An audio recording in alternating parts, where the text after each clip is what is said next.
welcoming me back again.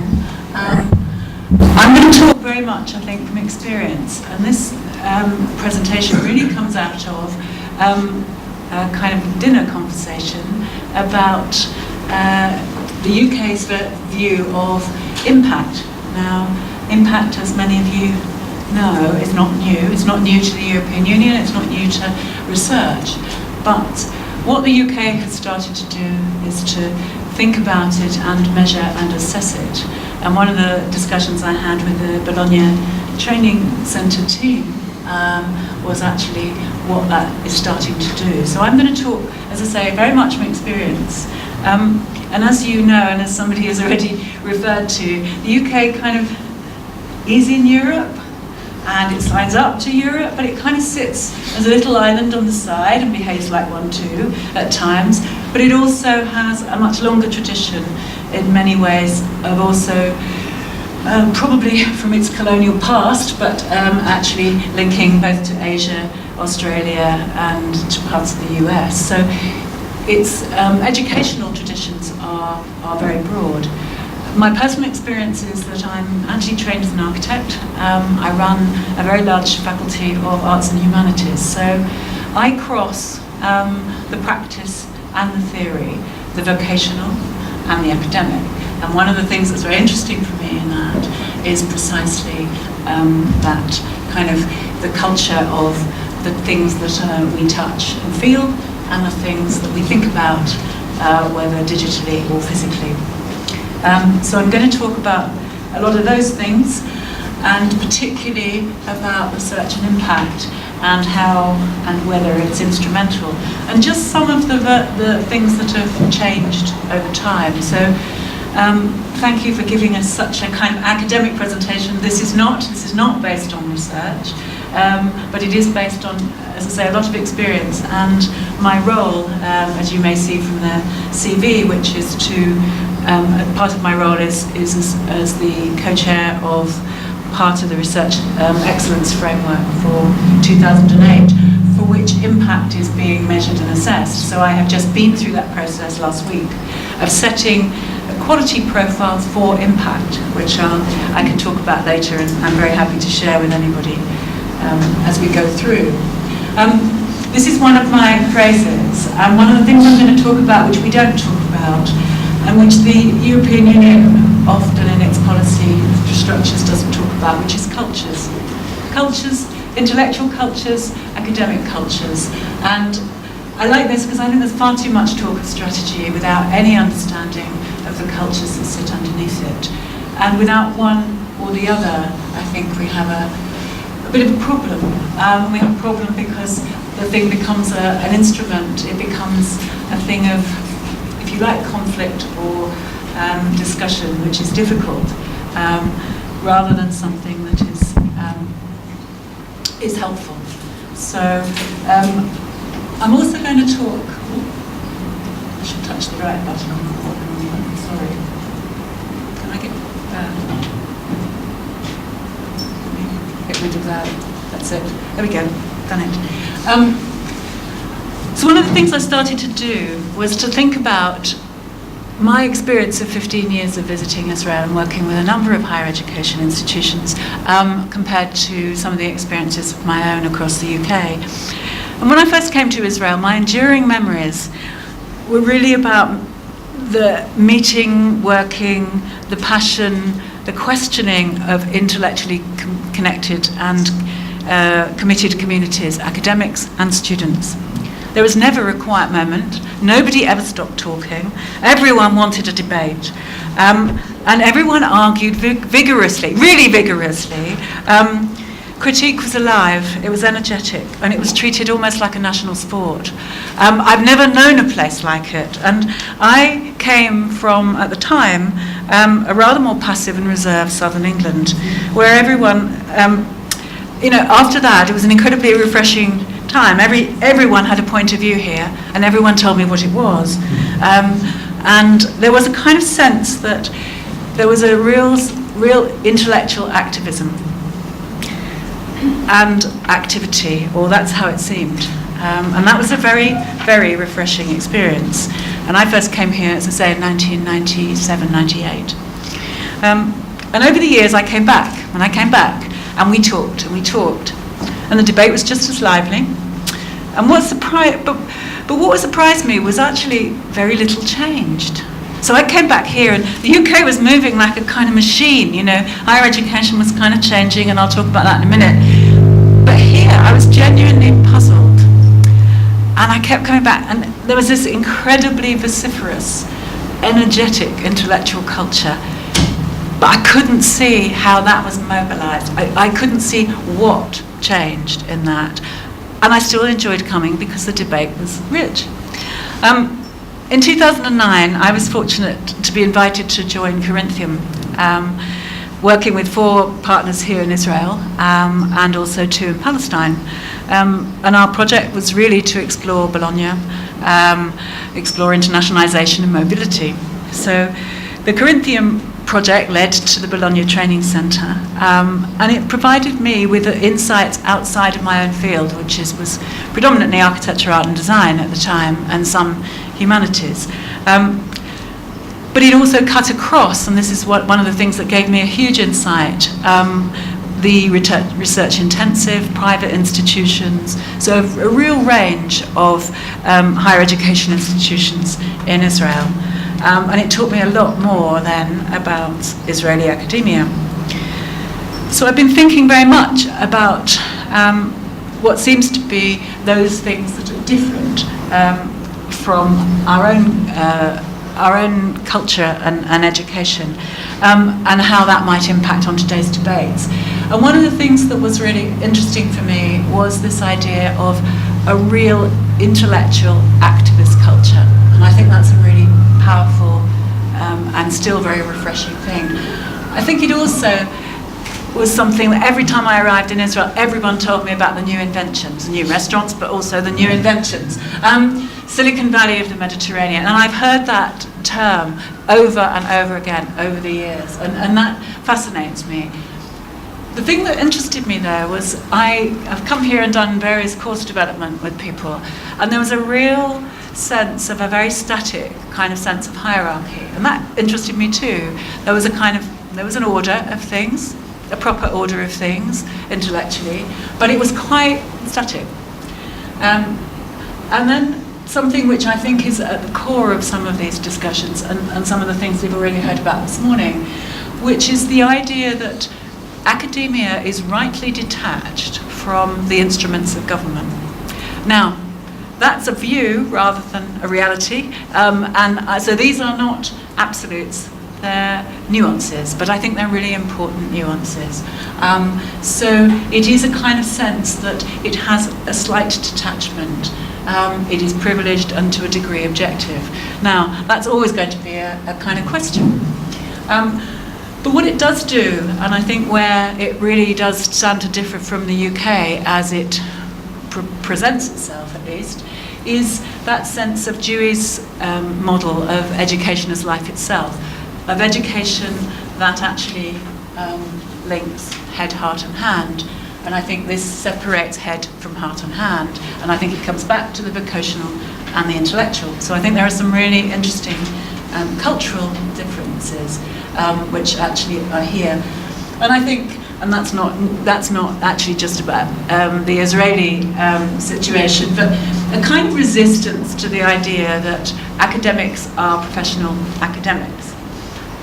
There's a sort of public intellectual model, and actually the idea that we might be a very good teacher or very good at other things other than the intellectual pursuit that we undertake. So I think there are some really interesting questions that poses. Can you explain static hierarchy? I think it's about a sense that, well, I'll come on to it and I'll explain it if you don't mind, when I come to talking about the UK, and I'll explain what I mean by a kind of slightly more dynamic hierarchy. And I'm not saying these are good or bad, they're just differences at the moment. But I think those things are clear. I think one of the things that it does do, though, as I say here, is it's whether education is about life and an extension of that life, or whether it separates those two things out. And I think those things become increasingly important. Now, it's not to say that professional and creative education here isn't supported. It very much is. But I think there is a really clear distinction here, and the more I have worked in and with Israeli organisations, I begin to see some of those differences emerging. And I don't think those are only challenges for Israeli institutions. I think they're challenges across Europe, and I think they do play to the national project. And the national project, for me, is about intellectual cultures.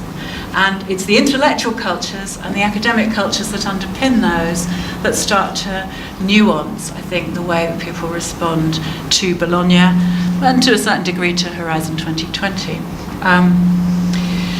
So I think the broader European project and some of those distinctions actually challenge the contemporary role and purpose of higher education in the 21st century, their position in a knowledge-based society, and the implications those things have on structures, pedagogies, and many would argue, and I assume and I expect that argument to be very vociferous here, academic freedom.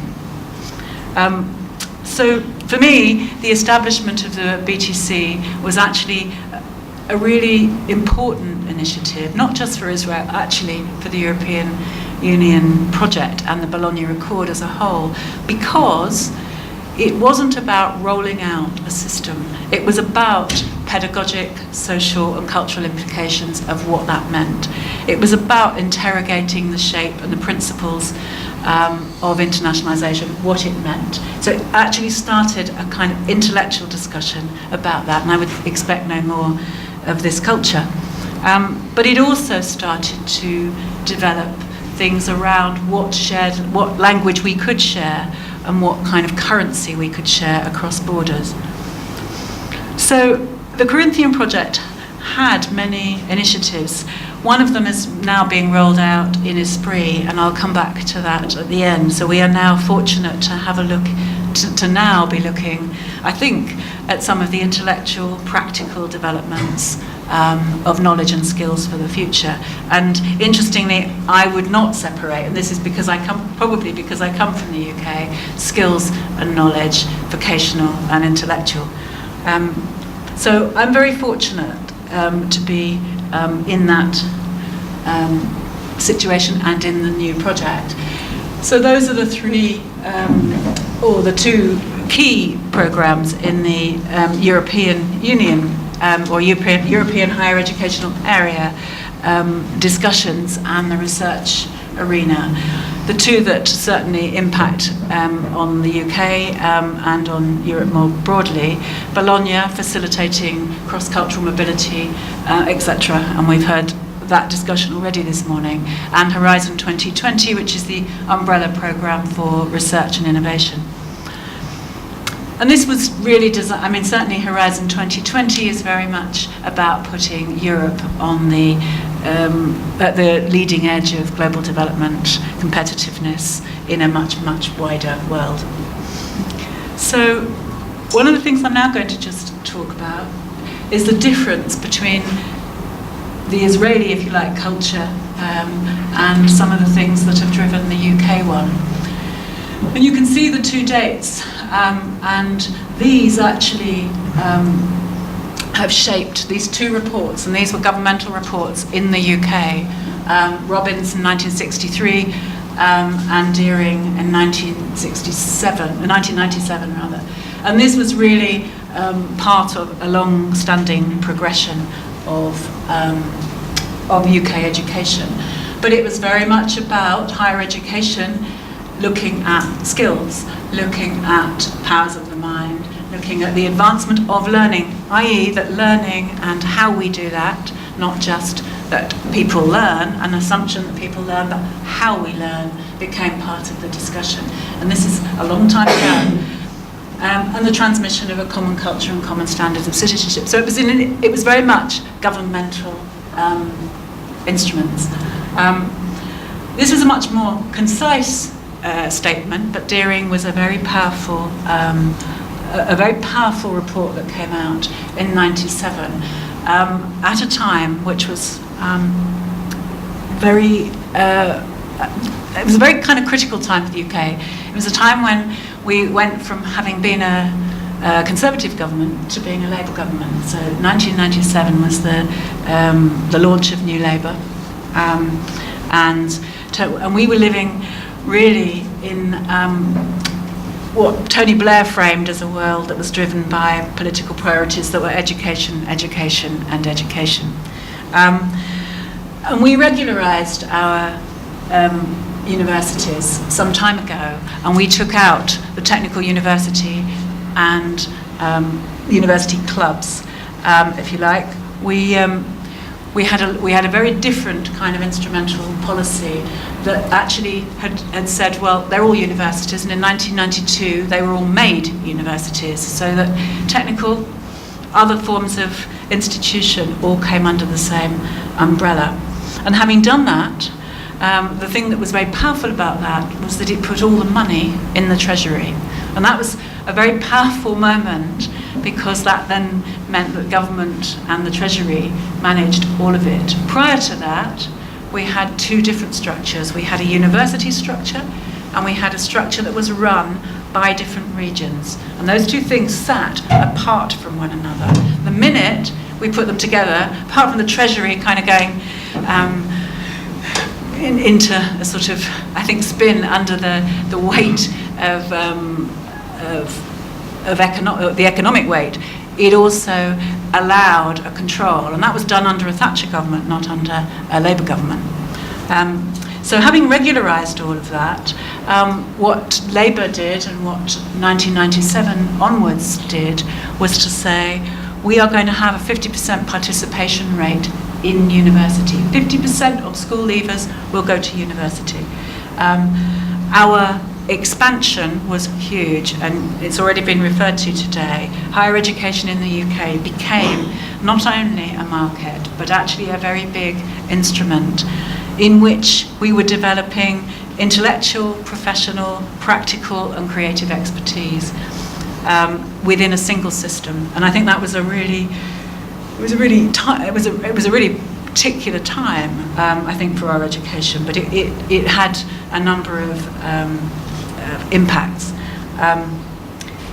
And one of the things that was interesting about that, of course there is political wrangling, and there are lots of discussions about research intensity, about teaching-only institutions, about a number of policies, but actually UK policy has remained incredibly broad, and it's talked about in different ways, but it's really encouraged a diversity of different types of institutions. The UK has 163 higher education institutions. That's a lot for a pretty small country. And I know Israel's a small country, but actually still a lot of institutions. And there is still a lot of ferocious competition. So competition doesn't go away, but we have been encouraged to work together. And to share quite a lot of things. Increasingly, I have to say, services, partnerships for different kinds of activity. So we now have the encouragement to develop our own distinctive models of what it is we are. We have the Russell Group, which is like the US Ivy League. It's a club.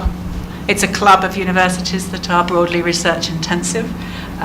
It is the elite of the UK, but we also have business-facing universities, places that strapline themselves as useful places of useful learning, of professional and applied learning. A university of winners is Loughborough. Interesting one. Sustainable universities. So we have different kinds of institution, and that's really what I mean when I talk about a much more dynamic hierarchy. There is a sense that, yes, we have research intensiveness, but if you want to do a different kind of work, if you want to be expert professionally, that might not be the institution you go to. So depending on what you're looking at, that dynamic changes. And I think that has allowed difference to exist in a very, very competitive market. So that's one of the things that I think is really important. And certainly higher education numbers have continued to expand. We've built new buildings, and I don't think, although public funds were never abundant, we've certainly been trusted to self-govern. But that self-governance comes at a price, and it comes as part of the package. And so as you get more income and more autonomy, there is also an imperative to be more businesslike, and to ensure that institutions have a much more mixed economy. So I think alongside that, we're expected to diversify our partnerships, our sources of income, that suit the mission and profession. So alongside your strapline, our business models, and they are many, are changing and continue to change. And it was interesting because in 2008, and Moshe mentioned the kind of 2008 watershed, and the financial crash, we had lots of very publicised scandals about parliamentary expenses, and the uses and abuses of public money. And what that did was kind of change the nature of the incentives, and so we started to look rather different. So we started to think about, okay, how do we demonstrate the value of higher education? How do we actually look at not only financially what the value of that education was, but socially and culturally what it did? And that has been a very, I think, interesting, if challenging, process for all institutions, not just the teaching or not just the elite. And alongside all of that, the other thing that's massively changed in the UK, and I see it now in the Esprit project in a very different way, is that we did have in 1997, when I first came here, a very passive student body. We had a student body that really didn't feel they had any authority to act or to challenge. And that was very interesting. It's been replaced by a really socially motivated group for a number of reasons. Part of that is that if you treble the fees twice in the last decade, so first to put a fee in that you had to pay, but secondly then to treble it, so it is now, and lots of people have asked me about that here, now £9,000, albeit deferred in the UK for most institutions. So it's forced the student body to challenge our approaches, and particularly, and I stand here as a dean and a senior manager of a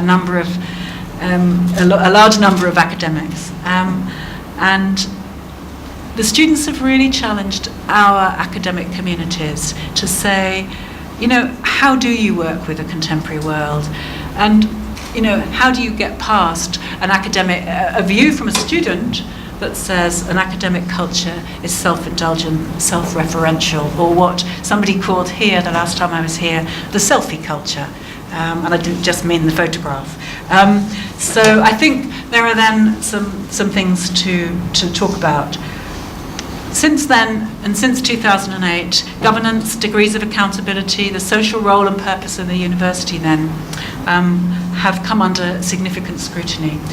And we are required to articulate and explicitly demonstrate our social, cultural and economic value, not only to our students, but to a much wider public. And this is where we can start to come on to impact. And what I did here, just on a single slide, because I think it's quite helpful, is to look at, if you like, the sticks and the carrots, the things that enable and support development as institutional, national rather, structures in the UK, or sometimes international, but also to look at those things that are then the audit and checking processes that sit alongside that.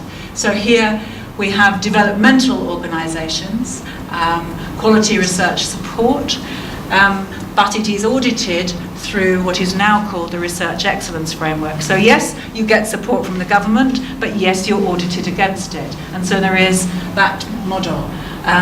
Research councils, which are obviously, as we all know in academic life, where you bid for additional research support. And those too are actually audited in part through that process. The Higher Education Academy, which is under threat actually currently, but was set up by institutions or by the collective body of institutions. But that was set up to develop learning and teaching in the UK and to build pedagogic excellence. Excuse me, I just lose my voice like Moshe otherwise. So there were some things that set alongside that, and the Higher Education Academy is about building communities of practice, pedagogic practice particularly in higher education. But it is also audited by something called the Quality Assurance Agency. So institutions are monitored alongside developed. And there is that kind of sense that across those two boundaries, we actually have, yes, development to audit. So that culture works right the way across the piece. And these are big national exercises and for many international exercises. What's now been set up, or what's been running for some time, is also higher education innovation funding, which was about universities working with business. So knowledge transfer, knowledge exchange, and how that was developed and supported, looked at distributed via the Funding Council, but actually looked at through the Ministry of Business, Innovation and Skills, which is now includes universities. And also what is now set up as the National Centre for Universities and Business, that looks very much at knowledge exchange on the bigger stage, and actually how that plays out outwardly. And that very much is also in part looked at via the Research Excellence Framework, as it is now termed, and also then, if you like, tested and engaged with via agencies such as the British Council, who scope different opportunities in different nations. But we also have things like the Technology Strategy Board, again, very much about how universities and industry work together. So there are a number of devices, some sticks and some carrots. And I think those are really both very critical. But it does place us under tighter and tighter performance. It does actually mean we have to change our behaviour, and this is where cultures, I think, are so critical. It's caused many distresses in the UK. This is not something that just gets rolled out and everybody says, okay, yeah, we'll do it. It is very much something that is quite, at one level, instrumental. And I'll just give you an example. The UK no longer tolerates students who leave halfway through their courses. And that creates a significant pressure, one, on the students you recruit, and are they on the right course? Are they doing the right thing that suits them? And we have to align those sorts of inward students in as close a way as possible to the courses. And I've shown some of you in this room what we call, rather cheekily, the Go Compare University framework, which is called, for short, KISS, the Key Information Set, for every course in every university. And it looks at everything from the contact time, the engagement, and the employment, and the salary of graduates. And that's by course across every institution, and you can look at it online. Anybody can use it, it's public information, but it is a really blunt instrument in many ways, and a frustrating one in others, but it does mean that there are some very tight reins on how we develop. But it does ensure that if whether we're doing professional education, whether we're looking at business, whether we're looking at entrepreneurial skills, vocational education, or intellectual development, that all of those things are captured and considered.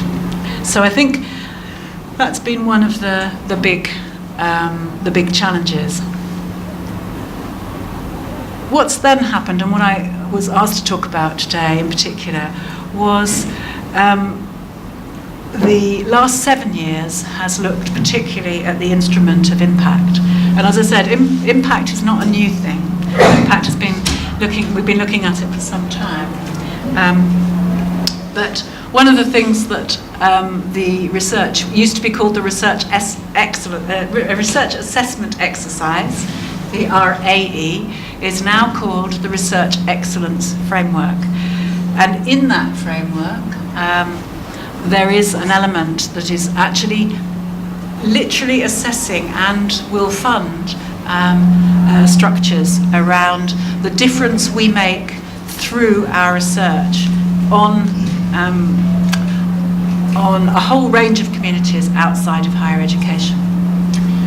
This is just a summary of how research in universities in the UK is kind of apportioned. So that's the Research Council's slot, that's the funding bodies and how research is allocated, other forms of contract. Industry, as you can see, actually relatively small, and then a number of government contracts for research, and a very big sector in the UK of charities. So there are some very big amounts of money in there. Am I still buzzing? Okay, I'm moving about too much. The research framework, which is this, and this is what we actually assess, is conducted about every 5 to 6 years, depending on how often they change the process, across 4 nations of the UK as a collective activity. It distributes over that 5-year period around £10 billion, and that's pounds sterling, of money. And it is broadly now designed to underpin the infrastructure that universities put in place in order to conduct research and manage the impact of that research.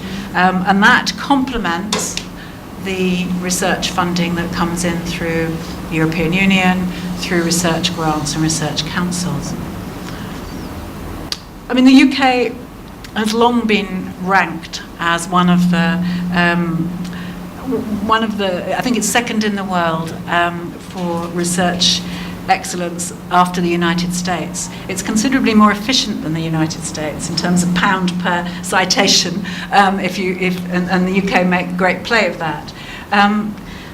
But I think it's also, as I say, caught up with a very, very tough audit culture. And a lot of people absolutely resist this, and I know a lot of academics certainly resist it, and it's talked about in very derogatory ways in many circles. But what it does is it looks at 3 elements of the research, and it builds a profile for each institution that chooses to submit. And I say chooses to submit because not every institution has to submit, and that's one thing. It is a choice. It's an institutional choice to submit. The second is it doesn't have to submit in all subjects. It chooses to submit in the areas in which it is excellent. And the questions that the Research Excellence Framework then looks at are 3 elements. It looks at the quality of the research output, and it takes 4 examples of quality from every academic that we choose to submit in every subject. It looks at the research environment, so that's the support, that's doctoral support, that's the kinds of nurturing that you give academics, sabbatical schemes, those kind of activities. So the research environment that the institution puts in place to support those academics. The new, and you'll see from the 3 percentages, the new and very big instrument is the strategy for the impact of research beyond academia. So that is how we make things count in the world and how we know we've made things count in the world beyond academia. So that's the three elements. They each form a profile, and if you just put that one in a pot in terms of the money that it attracts, it is around 40 million a year. So it's 40 million per annum will go into basically research, universities building impact and building a framework around that. It is based, and we get our money based on the number of academics and the quality of the profile that they get, against a star rating, which I will not put you through because it's actually rather complicated and cumbersome and isn't necessarily relevant to this debate. But it is an instrument, and it's a very sharp instrument. So one of the things that happened when this was announced is that the difference between our first audit culture, if you like, or our audit structure, and our second, was that the first one really looked at what you had done over 5 years and what you were predicting to do over the next 5 years. What the impact agenda does, and what I think is interesting in terms of culture, is the impact agenda asks you to look back 15 years at the research you've done and then look forward 5. So it's asking, one, that there is a consistency and development of a culture and not just a tool that you tick a box in and move on from. It is very, very different as an entity, and I think even in the UK, and looking at what institutions have submitted, that is still bedding itself down in terms of the activity. So I think there's a real kind of challenge around that. But what it has done is that we didn't have structures for impact. None of us did. We were just told that this was going to happen, and this was a choice to help people engage in differential ways and with differential hierarchies. And what it's done, which I was just reflecting on, having read about 82, 83 institutions across the country, was it stimulated academics and students to learn new skills, new forms of language and new forms of knowledge. It's helped them to contribute to a much broader sense of interdisciplinarity and cross-disciplinary context. And so, although it caused, in many academic circles, a lot of strife, it also caused an enormous new, or people saw it as an enormous new opportunity. And there was a lot of anger about it, there was a lot of challenges about it, but younger academics and students saw it as a place to create new synergies, levels of innovation, stimulated new sources and models of funding. So suddenly funding changes, interestingly. So the things like the charity sector, the arts council sector, other kinds of things, started to see there were opportunities in here to contribute in different ways. But it does draw out and draw us together as institutions in different ways. So my faculty, as an arts and humanities faculty, now, and has done for some years, talks in very different ways across the institution. So it is changing the institutional structure within. It's also building research expertises across fields to look at what some people call wicked societal problems or cultural or political problems. So it's actually changed and generated new forms of enterprise. It's caused universities to reevaluate the nature of partnerships. So rather than just saying, well, it's very nice to have a partnership, we'll send you a Christmas card every year and we'll send you a couple of students, and a couple of students can come to us. It's asked a different question of institutions. It's asked us to say, what's this partnership for? What do we do with it? How do we take it forward? Are we just going to send each other Christmas cards and a couple of students forever? Or are we going to do something else? What's the point? And it starts to ask the what's the point question all over the place. It's developed new kinds of learning. It's forced academics to listen in different ways and to develop a new kind of knowledge which actually allows them to speak out with the institution in different ways. So suddenly the idea that you can talk externally about research in a different way, in an accessible way, develop new audiences, and join up different kinds of knowledge across institutions.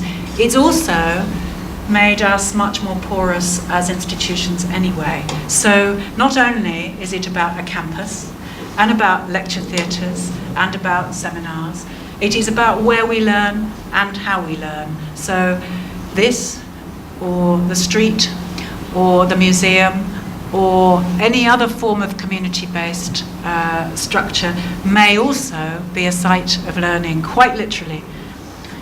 So I think it's forced us to think about, for instance, our online, and you mentioned the digital presence. It's asked us to think about not just MOOCs or online things, but how online and face-to-face come together. What's the point of building shiny new buildings? Actually, could we not just learn outside of institutions? So there's a whole series of things that start to raise questions. It's asked us to re-examine cultures of mutual benefit, and somebody raised mutuality this morning about how we build partnerships and what is the learning that goes with a partnership. We use the collaboration word and the partnership word time and again. What's the key text for collaboration? And if anybody can tell me, I'd be really interested, because there are very few modules. We all talk about collaboration. What's the key reading that you might do?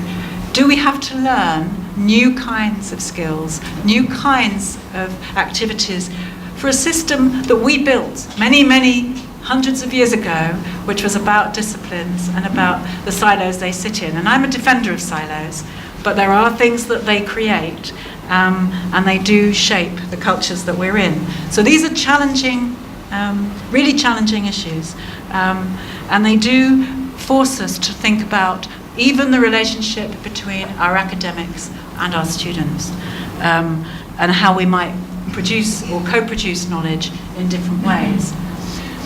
So the impact agenda for the UK, that's its definition, and I think that's quite an interesting one. That's what the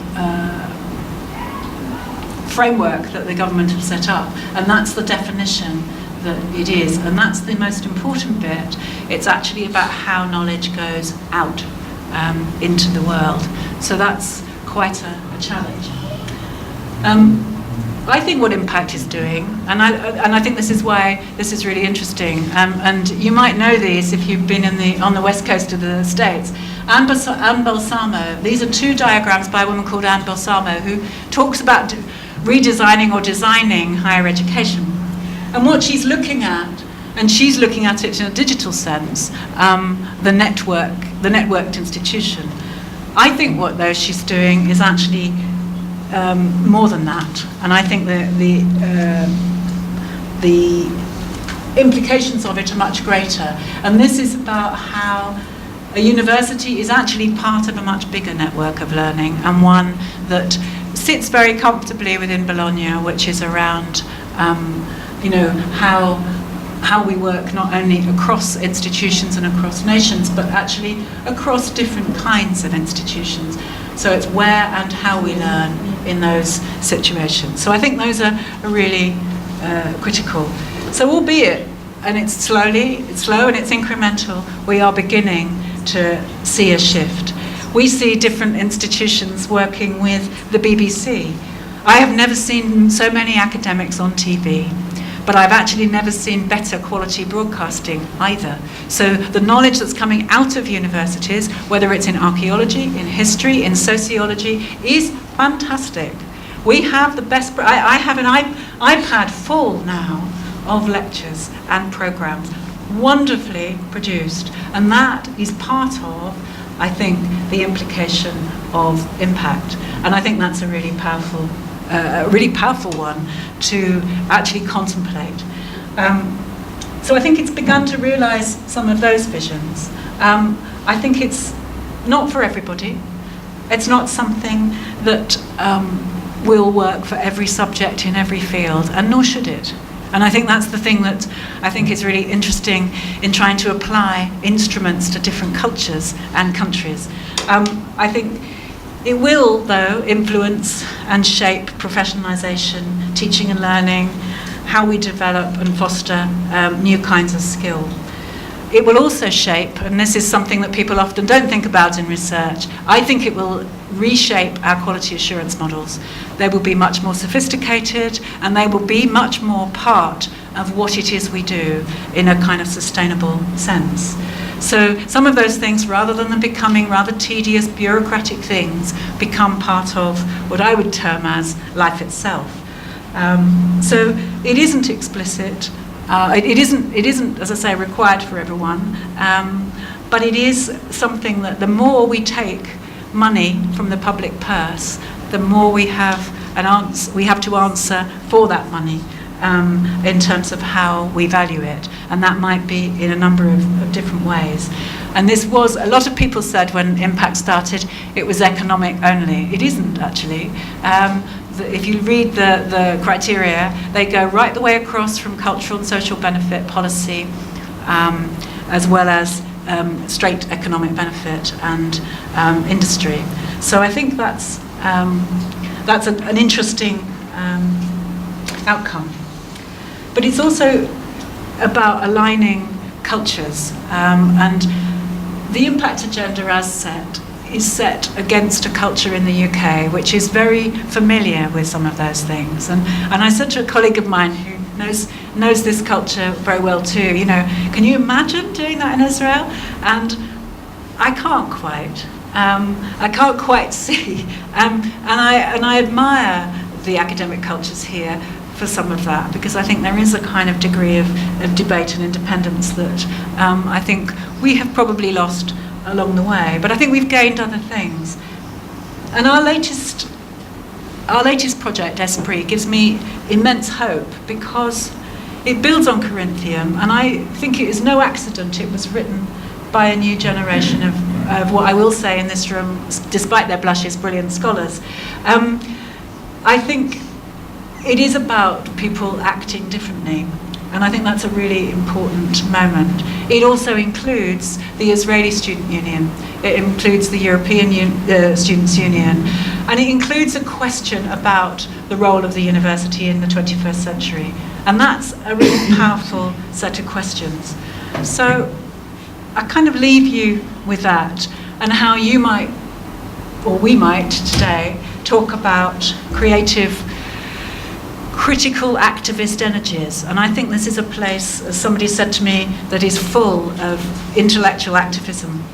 But how you turn that and reshape a culture that is a development for a strategy for action is a big challenge. And I think that's a big challenge for a culture like this. Esprit tells us what we're good for, not only what we're good for, but it tells us what we're good at. But it also starts to think about what we're good for. And I think it's begun to show that actually we do have to marry mastery and the craft of the human imagination alongside creative and critical disciplines. And I think that's a role for higher education, kind of much more broadly. And I think it's our responsibility, and I mean that in the big we, to build a productive and social future for generations students. So I'm going to leave it there, and thank you very much.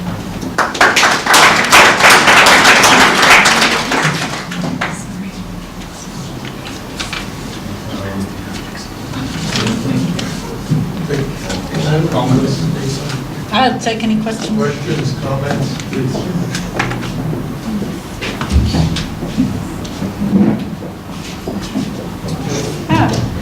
Yuli's just arrived. That was good timing. Thank you for the idea. I'm coming from the University of Jerusalem, and I know that the government funds us according to various parameters. And now I see what is missing there. What is missing there, that is the impact. they are measured by our excellency and another things, but never in public. So thanks a lot, because now I know what I will tell them, what is missing in our system. Don't tell them I said so. Thank you very much for your lecture. It was very informative. I think that there should be, you showed in your first slide something about Israel. One has to know that the academic establishment in Israel is so powerful so that no reforms can pass. No reforms can pass. And I'm involved in reforms and still am. For example, now there is a committee that I was part of convincing the Israeli Minister of Education to establish,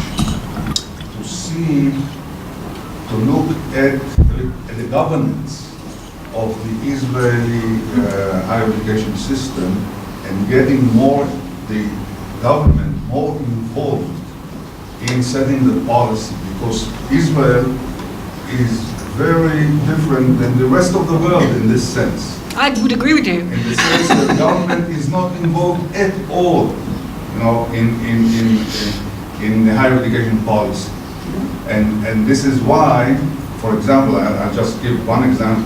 A few years ago, by the way, just a question.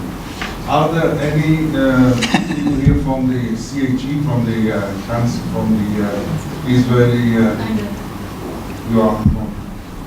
Okay.